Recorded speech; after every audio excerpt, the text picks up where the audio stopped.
Here we go. Okay. This was posted 8 years ago by Nate SW. I did reach out to Nate. However, this is the only story posted on their page, and it was posted 8 years ago. So I did not get a message back. However, I will link it. It is by Nate SW. It's titled, "My dead girlfriend keeps messaging me on Facebook. I've got the screenshots. I don't know what to do." Wow. Tonight's kind of a catalyst for this post. I just received another message, and it's worse than any of the others. My girlfriend died on the 7th of August, 2012. She was involved in a 3-car collision driving home from work when someone ran a red light. She passed away within minutes on the scene. We had been dating for 5 years at that point. She wasn't big on the idea of marriage. It felt archaic, she said, gave her a weird vibe. But if she had been, I would have married her within 3 months of our relationship. She was vibrant, the kind of girl that would choose dare every time. She was the happiest when camping, but a total technophile too. She always smelled like cinnamon. That being said, she wasn't perfect. She always said something along the lines of, quote, "If I cark it first, don't say good things about me. I've never liked that. If you don't pay me out, you're doing me a disservice. I've got so many flaws, and that's just part of me." So this is for M. The music she said she liked and the music she actually liked were very different. Her idea of affection was a side hug. She had really long toes, like a chimpanzee. Oh, okay, damn. I know that's tangential, but I don't feel right discussing her without you having an idea of what she was like. Yeah. On to the meat. M had been dead for approaching 13 months when she first messaged me. September 4th, 2013. This is when it began. I'd left Emily's Facebook account activated so I could send her the occasional message, post on her wall, go through her albums. It felt too final and too un-Emily to memorialize it. I share access with her mother, Susan, meaning her mother has her login and password and has spent a total of approximately 3 minutes on the website, or on a computer total. After a little confusion, I assumed it was her. So they do share the screenshot. It is an old Facebook Messenger, what it used to look like, and it's a message from Emily. "Hello." He replied, "Who is this? It's really weird receiving messages from Emily's account." No response. Question. Okay, well, in the future, please send me messages from your account, even if you want to discuss her page. From Emily again. "Hello?" From him again. "Susan, you're on Emily's account." Which, like, so plausible. It could just be a mom having issues. Yeah. Boomer. November 16th, 2013. So over a month later. Okay. I had received confirmation from Susan that she hadn't logged on to Emily's Facebook since the week of her death. Em knew a lot of people, so I instantly assumed it was one of her more tech-savvy friends fucking with me in the worst way possible. I noticed pretty much immediately that whoever was chatting with me was recycling old messages from Emily and my shared chat history. The, quote, "wheels on the bus" comment was from when we were discussing songs to play on a road trip that never eventuated. "Hello" happened a million times. So again, he posts a screenshot. So this Emily's just saying hello. There's no substance. No just substance. Hello. Yeah. So it left off with him saying, "Susan, you're on Emily's account," and then going to the next date. Emily, "Hello. Let's hit up blank trail this Sunday." He replies, "Who the fuck is this?" Emily, "The wheels on the bus." Him, "Please tell me who you are." Around February 2014, Emily started tagging herself in my photos. I would get notifications for them, but the tag would generally always be removed by the time I got to it. The first time I actually caught one, it felt like someone had punched me in the gut. She would tag herself in spaces where it was plausible for her to be or where she would usually hang out. I've got screenshots of 2 from April and June. These are the only ones I've caught, so they are a little out of the timeline. I'm trying to write out. I literally, you guys, just got complete full body chills. Yeah. So again, he shares the images. Yeah, can I see these? So the tag for her is like here, where like if she was sitting next to him, it could have been her, or if she was like standing behind, it could have been her. And like very clearly, this is his profile. Yeah. Tagged with Emily. Yeah. Tagged by Emily. Also, you guys, I'm starting to get the vibes That it's real. that this is real. I do too. I got again, full body chills. Yeah. I wonder if like 8 years ago, because like you have to remember this post is 8 years old. Yeah. I wonder if the no sleep subreddit Rules have changed. has changed. This feels real. Like no one, how do you have this much evidence? I know. Tagged by What is Emily. that though? It looks like he's sitting on a sofa couch. Yeah. Both pictures looked like he was sitting on a couch. Yeah. And this one is like more of a laying down posture where the person, Emily, the ghost, whoever's, doing this, tagged right next to him. So where like if there was a person sitting on the couch next to him, would be right there. Right. Wow. That's creepy. That one's really creepy because it is like such a space for a person. Yeah. It's insane. Around this period of time, I stopped being able to sleep. I was too angry to sleep. She would tag herself in random photos every couple of weeks. The friends who noticed and said something thought it was a fucked up bug. I found out recently that there have been friends who have noticed and didn't say anything. Some of them have removed me from their Facebook friends list. At this point, some of you may be wondering why I didn't just kill my Facebook profile. I wish I had. I did for a little while. On days when I can't get out of there, though, it's nice having my friends available to chat. It's nice visiting Em's page when the little green circle isn't next to her name. I was already socially reclusive when Emily was alive. Her death turned me into something pretty close to a hermit, and Facebook and MMOs are my only real social outlets. On March 15th, I sent what I assumed was M's hacker a message. And he just goes, "Why are you doing this? Why do you keep tagging her?" On March 25th, I received an answer. And so it's, again, screenshots of the message, and it's from Emily. "Hello?" Emily again about an hour later. Hello, Emily. "Hello?" Nathan, which is him. "This is actually devastating. I don't know why you enjoy doing this." Emily. "Oh my God, cinnamon scented candles." Oh my God. Nathan. "Go to hell." Emily. "Why are you doing this?" It wasn't until I was going over these logs a few months later that I noticed she was recycling my own words as well. My response seems kind of lackluster here. I was intentionally providing him/her with emotional bait.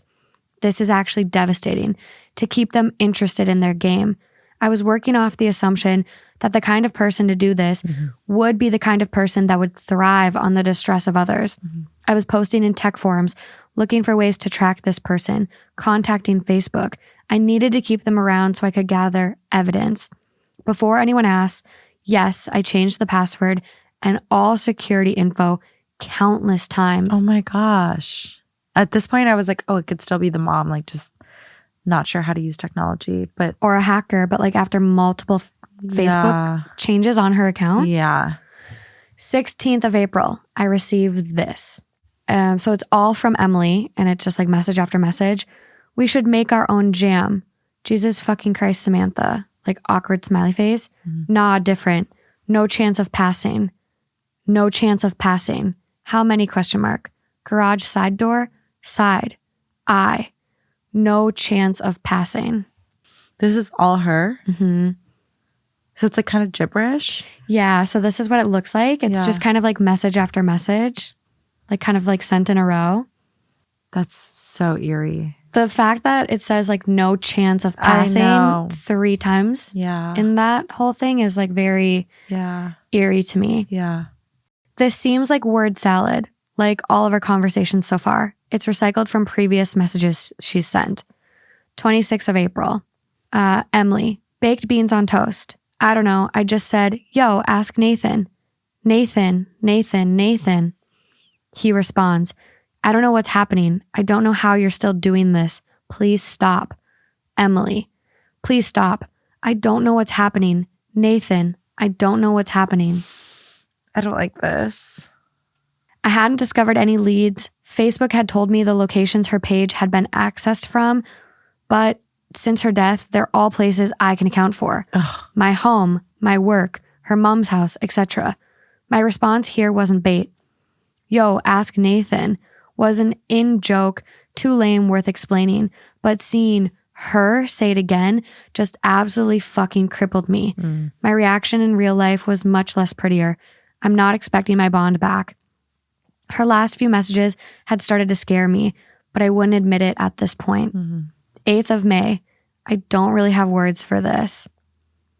Emily. I. -12.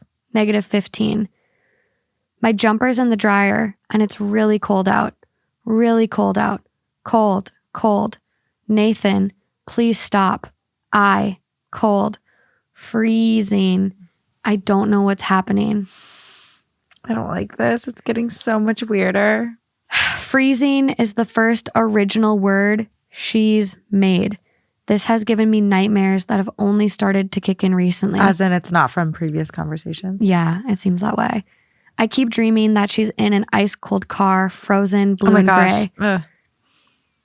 That is terrifying I know, because we've talked I know. so much about spirits visiting in dreams. I know. I keep dreaming that she's in an ice cold car, frozen, blue and gray, and I'm standing outside in the warmth, screaming at her to open the door. She doesn't even realize I'm there. Sometimes her legs are outside with me. 24th of May.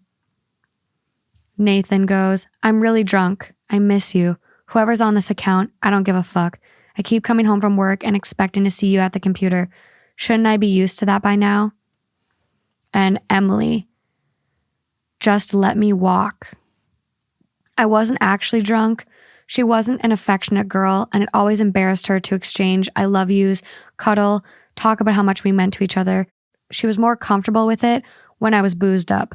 I got fake drunk a lot. Her reply is what prompted me to finally memorialize her page, thinking it might help curb this behavior. It might seem innocuous compared to her previous message.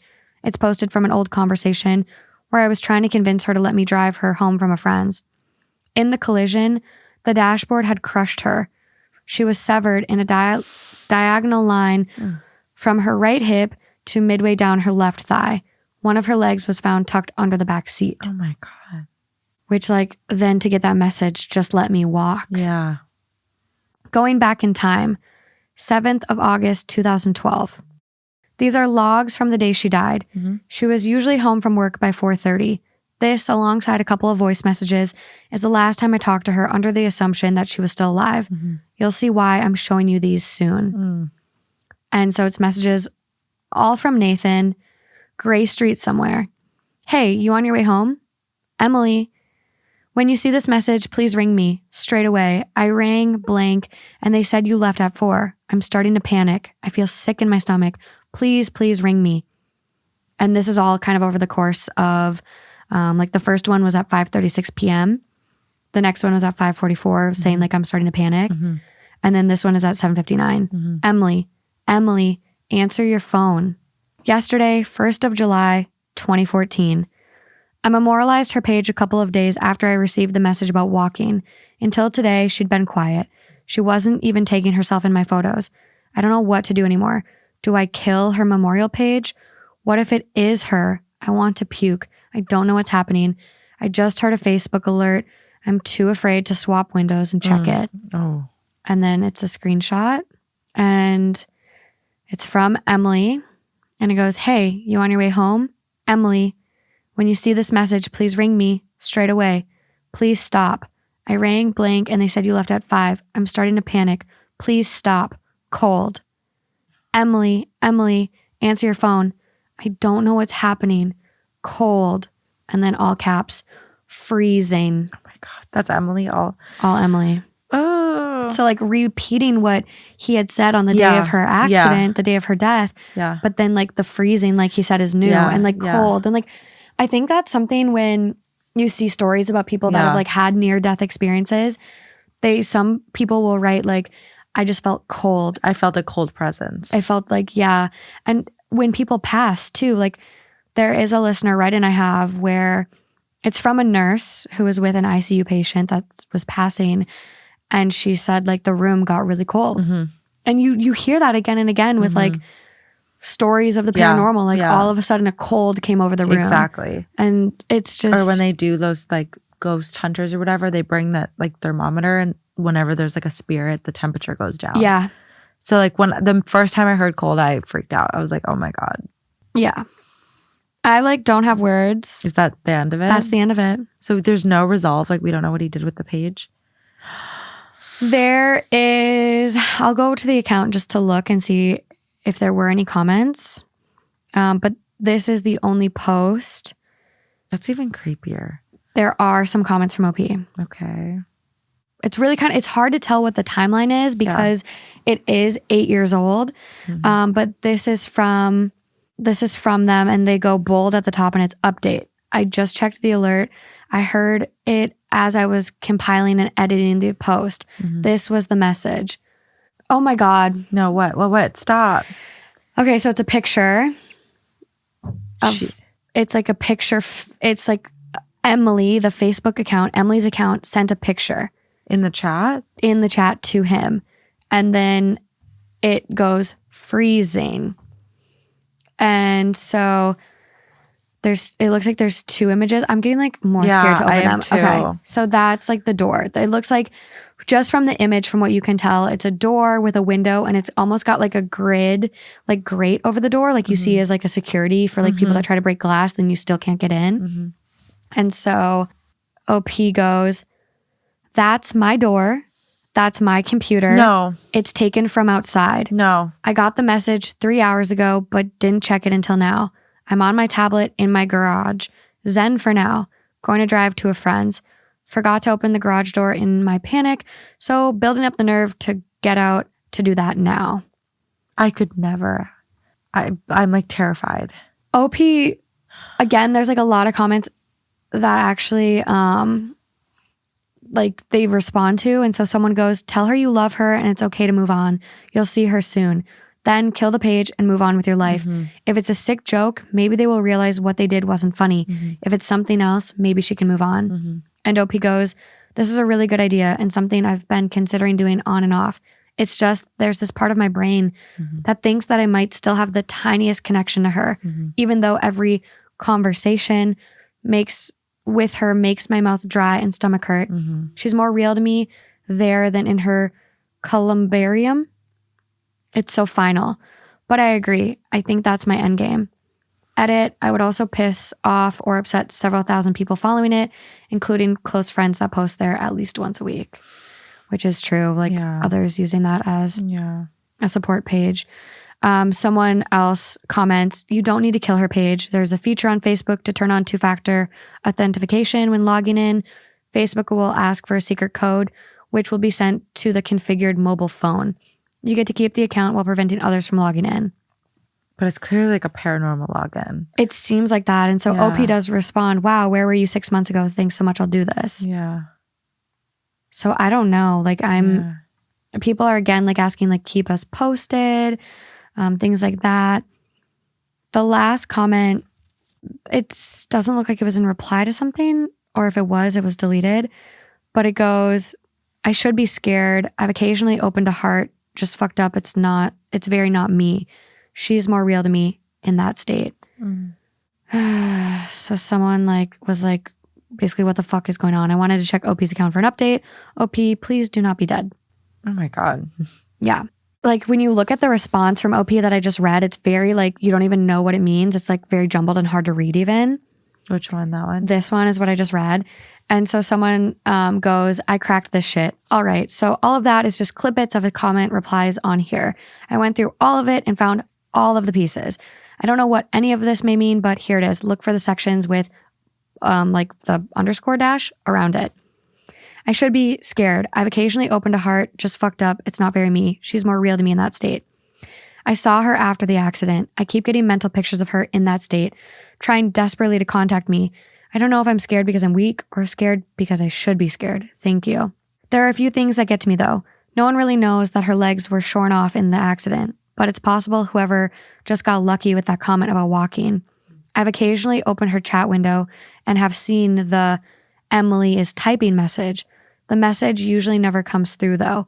Whoever it is really dedicated to the joke. I don't own anything with a heart on it, and no one was over that night. That's definitely heart-like though. Really weird. I don't get the heart. I don't get the heart either. Damn. Okay. I scrolled ahead. Okay. Okay. Okay.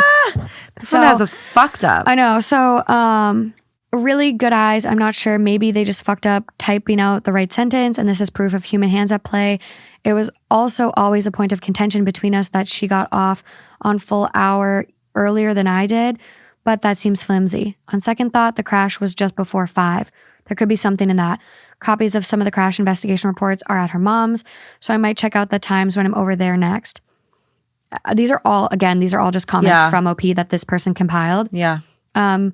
Gave me a really strange, prickly feeling. This has been ongoing for me for the last handful of months. It gets really exhausting. I'll check it out or other books like it. I feel so weird doing this because I would have never believed in this kind of thing before. It's very not me, but I haven't had much of a grasp on what me is for a while anyways. Again, there's just like a couple other comments that are very repetitive. Someone like commented on it and was just kind of like, and again, this is from 8 years ago, and they go, he's dead. He was working up the nerve to open the garage door. He died of carbon monoxide poisoning, and it's going to look like a suicide with no evidence that someone drove him to it.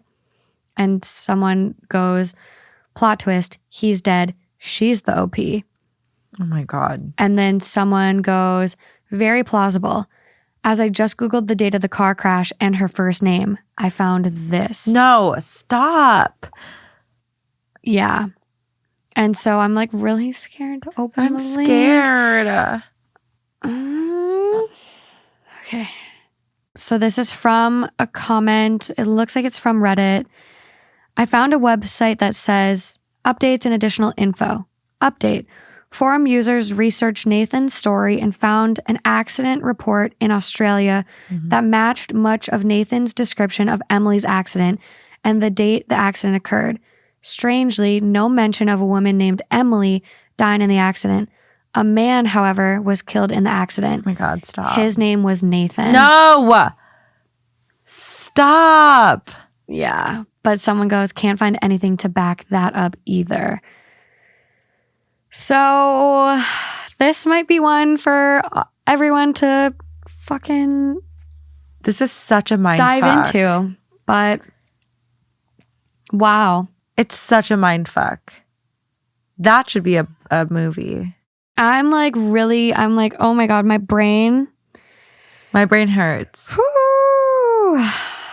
I don't understand. Like, if, again, this is on No Sleep. I don't know what the rules of No Sleep were 8 years ago. Yeah. But it's really scary. And we have one more, which is even worse. No! How? Oh my God. No, we've already read it, but they haven't. They don't know yet. Oh, okay. I was like, I can't. I physically can't. Okay, no, and here's where we cut to the patched up audio because we started with this next story and it was too much. But yeah. There you go. What was that? Did you just hear a noise? That's the neighbors upstairs. They're elephants. No, it sounded like a screech. No, I'm so serious. Did that come from me? I don't know. Did you do that? I don't know. I don't remember. We'll have to roll the I just tape. heard something in my headphones. You're scaring me. I'm like not fucking with you right now. You're scaring me. I'm scaring myself. I don't like it. Okay, we're done. We're done. All right, good night. Bye. Bye.